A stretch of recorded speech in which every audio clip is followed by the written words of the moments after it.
Hey guys അപ്പോൾ ഇന്നൊരു get ready with me ആണ് ട്ടോ ഗായ്സ്. അപ്പോൾ ദേ ആദ്യം തന്നെ ലിപ് ബാം അപ്ലൈ ചെയ്ത് കൊടുക്കുന്നുണ്ട്. നല്ല ഡ്രൈ ആയിട്ടുണ്ട് ഗായ്സ്. ഫേസ് ആണെങ്കിലും ലിപ്പാണെങ്കിലും അതൊക്കെ കഴിഞ്ഞ് കുറച്ച് ടോണറും കൂടി അപ്ലൈ ചെയ്ത് കൊടുക്കുന്നുണ്ട്.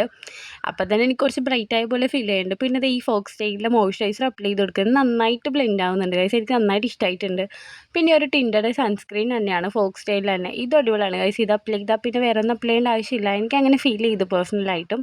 പിന്നെ അത് കഴിഞ്ഞ് കൺസീലറാണ്. നന്നായിട്ട് ഡാർക്ക് സർക്കിൾസും എന്തെങ്കിലുമൊക്കെ ഉണ്ടെങ്കിൽ ഇത് നന്നായിട്ട് കളർ കറക്റ്റ് യൂസ് ചെയ്ത് ഞാൻ നന്നായിട്ട് ബ്ലെൻഡ് ചെയ്ത് കൊടുക്കുന്നുണ്ട് ഗൈസ്. അപ്പോൾ തന്നെ ദേ അത് നന്നായിട്ട് സെറ്റായിട്ടുണ്ട്. പിന്നെ ദേ കുറച്ച് കോമ്പാക്ട് പൗഡറും കൂടി നന്നായിട്ട് അപ്ലൈ ചെയ്ത് കൊടുക്കുന്നുണ്ട്. പിന്നെ ദേ ഇത്തിരി ബ്ലഷും കൂടി ഇട്ട് കൊടുക്കുന്നുണ്ട്. അത് കൈകൊണ്ട് തന്നെ അത്യാവശ്യം നന്നായിട്ട് ബ്ലെൻഡ് ആവുന്നുണ്ട് ഗൈസ്. അപ്പോൾ ഇതെനിക്ക് എന്തായാലും ഇഷ്ടമായിട്ടുണ്ട്. പിന്നെ ഈ മെബിലൈൻ്റെ റെഡ് വൈൻ എന്ന് പറഞ്ഞ ഈ ഷെയ്ഡും ഇതും അടിപൊളിയാണ് ഗൈസ്. ഇടുമ്പോൾ തന്നെ ഫേസ് നന്നായിട്ട് ബ്രൈറ്റ് ആണ് പോലെ ഫീൽ ചെയ്യുന്നുണ്ട്. പിന്നെ ഈ ഒരു മായ്സിൻ്റെ ഐലൈനർ ഇത് അടിപൊളിയാണ് ഗൈസ്. ഇടുമ്പോൾ തന്നെ ഇത് നന്നായിട്ട് ഇത് ലാസ്റ്റ് ചെയ്യുന്നുണ്ട് അടിപൊളിയായിട്ട്. പിന്നെ ഇത്തിരി മസ്കാരയും കൂടി അപ്ലൈ ചെയ്തിട്ട് ഫേസും കൂടി സെറ്റിംഗ് സ്പ്രേ വെച്ച് സെറ്റ് ചെയ്യുന്നുണ്ട്.